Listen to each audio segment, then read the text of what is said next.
He turned 70 on a quiet morning with no celebration, no cake, and no phone calls that lasted longer than a minute. The sun rose the same way it always did, slipping through the thin curtains of his small apartment, touching the edges of furniture that had not moved in years. He sat on the edge of his bed for a long moment, listening to the silence, the kind of silence that becomes familiar when it has been your companion for decades. 70 years old, he thought, and nothing in his life felt different from yesterday, except the weight in his chest felt slightly heavier. His name was Daniel. He had lived a life that looked complete from the outside. A stable job in his younger years, respect from colleagues, a reputation for being responsible and kind. He had taken care of his parents until their last breaths, sacrificed his own desires so his younger siblings could build families of their own. People often told him he was a good man, but no one ever called him a loved man, and he never corrected them, because love had never been part of his story. In his 20s and 30s, he told himself he was too busy. There was always something more important than romance, work deadlines, family needs, financial responsibilities. When friends married and drifted away into their own lives, he smiled and attended weddings alone.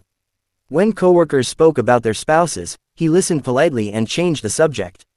He convinced himself that love was optional, something some people needed and others could live without. It was easier that way, easier than admitting he was afraid of rejection, afraid of failure, afraid of being too late. Years passed quietly, like pages turning without sound. His parents died, his siblings moved away, the job that once defined him ended with a handshake and a retirement certificate. Suddenly, the days stretched long and empty. There were no meetings to attend, no urgent calls to answer. Just time, too much of it. Time that forced him to sit with thoughts he had avoided his entire life. Every morning followed the same routine. He woke up before the alarm, though he no longer needed one. He made tea in a chipped cup, sat by the window, and watched the city wake up without him. He read the newspaper slowly, not because he cared deeply about the news, but because it filled the silence. Sometimes he watched couples walking hand in hand below his apartment window, young lovers laughing, older couples moving slowly but together. He never felt jealousy. What he felt was confusion. He wondered what it must be like to have someone whose presence felt natural, necessary. Afternoons were the hardest. The hours between lunch and sunset felt endless. He often went to the park, not because he enjoyed it particularly, but because staying inside made the walls feel closer. He chose the same bench every day, fed the birds, and watched people pass by. He noticed things others didn't, how loneliness showed differently on every face, how some smiles were practiced, how some people talked loudly just to feel heard. At night, the loneliness grew louder. Without daytime distractions, his thoughts became heavier. He lay in bed staring at the ceiling, replaying moments from his past, not mistakes, but missed chances. He remembered the girl from his first job who used to wait for him after work, the neighbor who once invited him for dinner, the woman who smiled at him on the train for weeks before he changed routes. At the time, he had thought nothing of it. Now, those memories returned like unanswered questions. He never called it regret. He told himself regret was useless.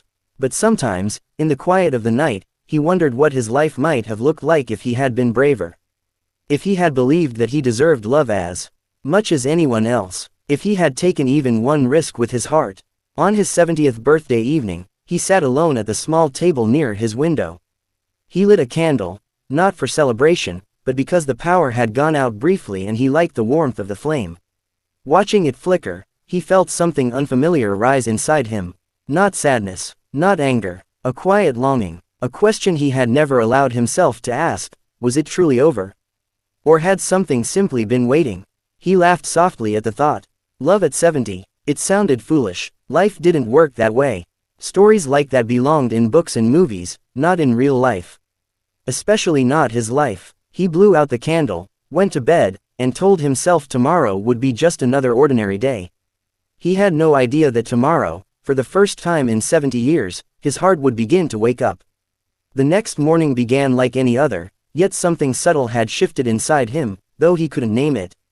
Daniel woke up earlier than usual and sat by the window longer than he normally did, watching the light spill across the street.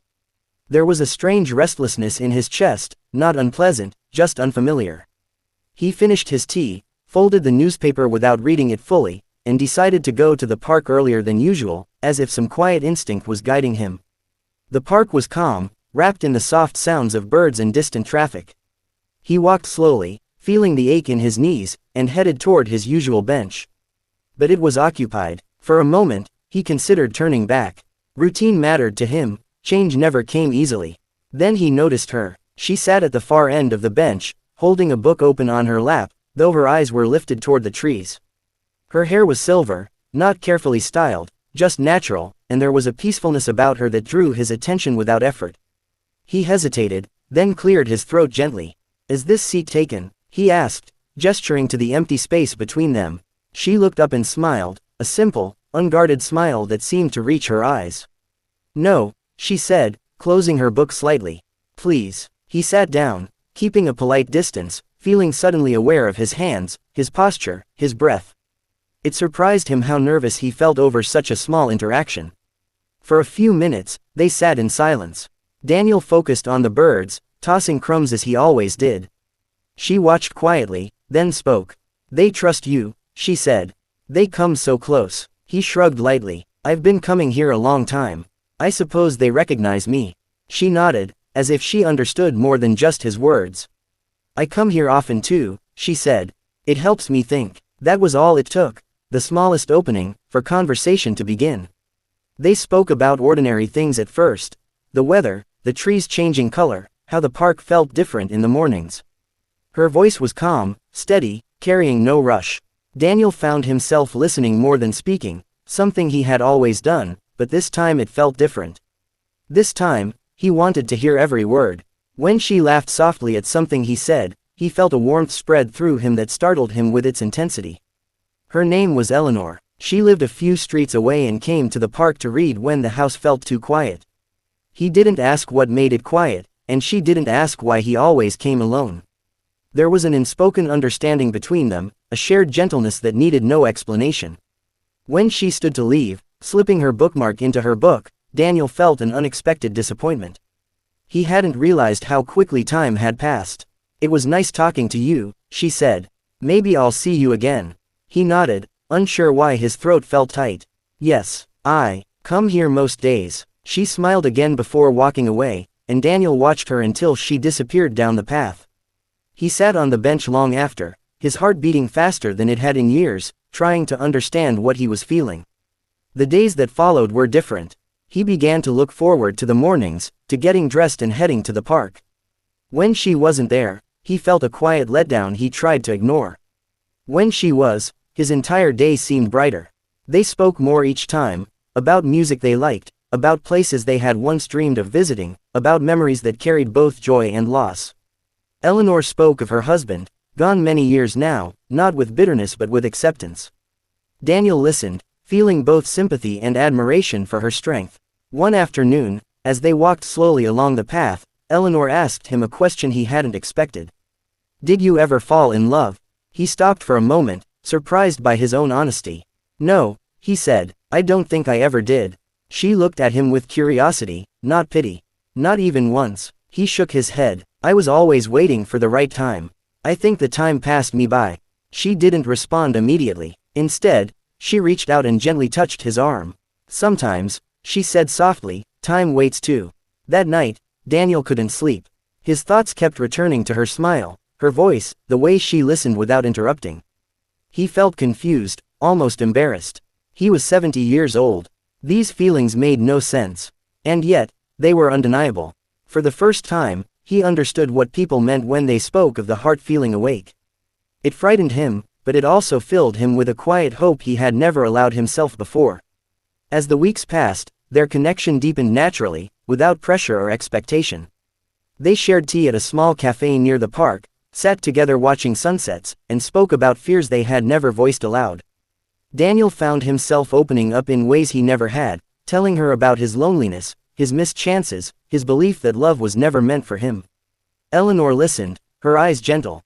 "Maybe," she said one evening, "love was meant for you all along." It was just patient. Those words stayed with him.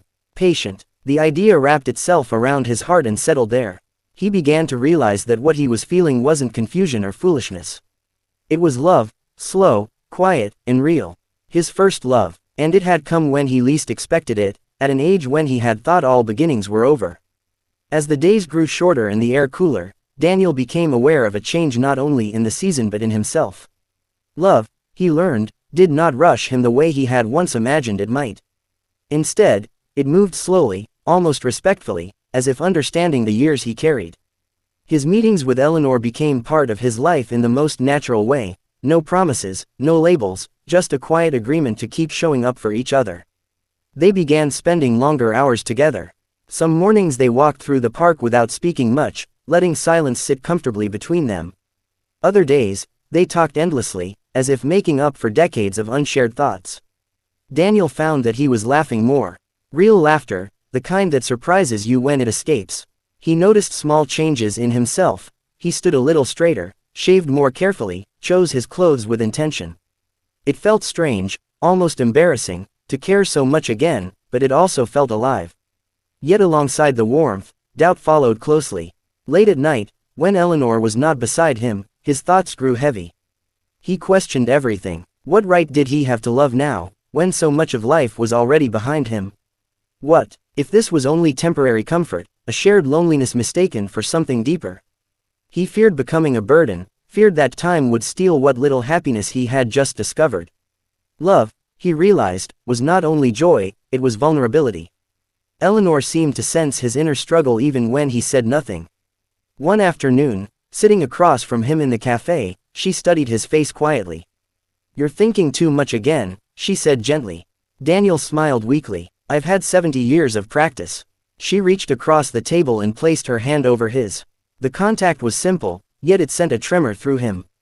"We don't need to define anything," she said. "We just need to be honest." Her words eased something tight in his chest. They began sharing their fears openly after that. Eleanor spoke of her loneliness after her husband's death, of the years she believed her heart had closed forever. Daniel spoke of his regret, how he had lived safely, carefully, and how that safety had cost him connection. There was no judgment between them, only understanding.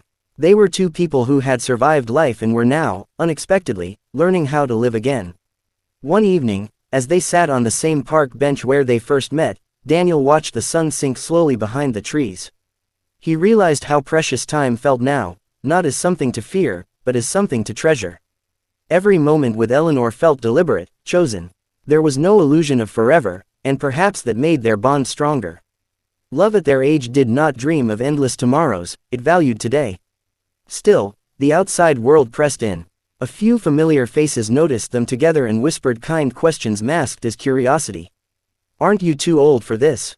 someone joked once. Daniel laughed politely, but the words stayed with him. That night, he lay awake, wondering if he was being foolish. If society was right, if he should protect himself, and Eleanor, from disappointment. The next day, he almost didn't go to the park. Fear urged him to retreat into the safety of solitude he knew so well. But something stronger pulled him forward. When he saw Eleanor waiting on the bench, smiling the way she always did when she spotted him, his doubts softened. He understood then that love was not about permission. It was about courage. They took a slow walk that afternoon, and Daniel found himself talking without planning to. He told her how afraid he was, of losing her, of time, of loving too late. Eleanor stopped walking and faced him. "Daniel," she said, her voice steady, "we are not late. We are here." The simplicity of her words settled deep within him. That night, Daniel returned home with a clarity he had never felt before. Love had come into his life not to take something away, but to give meaning to what remained. He accepted that fear would always exist, but it no longer controlled him. He knew now that loving Eleanor was not a mistake or a final gamble. It was a choice, a brave, honest choice. And for the first time, he chose love without apology. As winter approached, Daniel felt emotions he had no words for. Love, he discovered, was not dramatic at this stage of life. It was quiet, steady, and deeply unsettling in the most beautiful way. Eleanor had become part of his days so naturally that he only realized her importance when she was not there. A morning without her felt unfinished, like a sentence without an ending. He had waited 70 years to feel this, and now that it had arrived, it frightened him. He began to notice how love changed the smallest things. Food tasted warmer when he imagined telling her about it later. Music on the radio carried meanings he had never heard before. Even silence felt different, less empty, more thoughtful. But with every new feeling came a shadow of fear. He worried about time, about health, about loss. Loving late meant loving carefully, knowing there were limits the heart could not ignore. Some nights, Daniel sat alone and argued with himself. He told himself this was foolish, that he should be grateful for companionship and nothing more. He reminded himself of his age, of the reality of aging bodies and uncertain tomorrows. But the heart did not listen to logic. It only responded to truth. And the truth was simple. He loved Eleanor. Eleanor, in her quiet wisdom, never rushed him. She understood the weight he carried because she carried her own. They spoke often about fear, not to escape it, but to face it together. She told him that loving again after loss had once terrified her too. That opening her heart felt like inviting pain back into her life. But loneliness, she said one evening, is its own kind of pain. Daniel knew she was right. Their bond deepened in moments that seemed insignificant to others. A shared umbrella in the rain. A slow walk when his knee hurt. Her adjusting his scarf without thinking. These gestures spoke louder than declarations ever could. Love, at 70, was not about passion alone, it was about presence. Still, the world reminded him constantly of their age. Curious looks, quiet judgments, even well-meaning concern from acquaintances who thought they were protecting him. Daniel tried to laugh it off, but doubt crept in. Was he being selfish? Was he stealing something fragile from Eleanor when time might soon demand it back? One afternoon, overwhelmed by these thoughts, he almost pulled away. He canceled their meeting, claiming fatigue. The truth was fear. Fear of loving deeply and losing everything. That evening, Eleanor came to his door anyway. She didn't scold him. She simply looked at him and said, "Running won't protect your heart. It will only keep it empty." Something broke open inside him then. He realized that for most of his life, he had survived by avoiding pain, and in doing so, had also avoided joy. Love had found him not to hurt him, but to remind him that life was still happening. That he was still capable of feeling, choosing, and giving. That night, Daniel made a quiet decision. He would stop measuring love by how long it might last and start valuing it by how real it was. He would not let fear steal the days he still had. Loving Eleanor was not a risk, it was a gift. And with that understanding, his heart, once cautious and closed, finally surrendered fully, not to youth, not to fantasy, but to a love that had arrived late and meant everything. The realization settled into Daniel slowly, like dawn breaking after a long night. Love had already changed him, whether he admitted it or not. He no longer counted his days by routines but by moments, moments spent with Eleanor, moments that felt complete. Yet one truth remained unspoken, resting heavy in his chest. He had never told her, in clear words, what she meant to him. At 70, he had learned many things, but courage in love was still new. One evening, as they sat together watching the sky turn gold and then blue, Daniel felt an urgency he could no longer ignore. Time, once something he barely noticed, now felt precious. He turned to Eleanor, his hands trembling slightly, and spoke honestly, without rehearsed lines or grand promises. He told her that she was his first love, the first person who had ever made his heart feel awake. He told her he wished he had met her earlier, but he was grateful beyond words that he had met her at all. Eleanor listened without interrupting, her eyes filled with emotion. When he finished, she reached for his hand and held it firmly. She told him that love was not measured by how early it begins, but by how deeply it is felt. She admitted that she had been afraid too, afraid of caring again, afraid of loss, but being with him had given her peace she thought she had lost forever. In that moment, there was no past and no future, only two hearts choosing each other.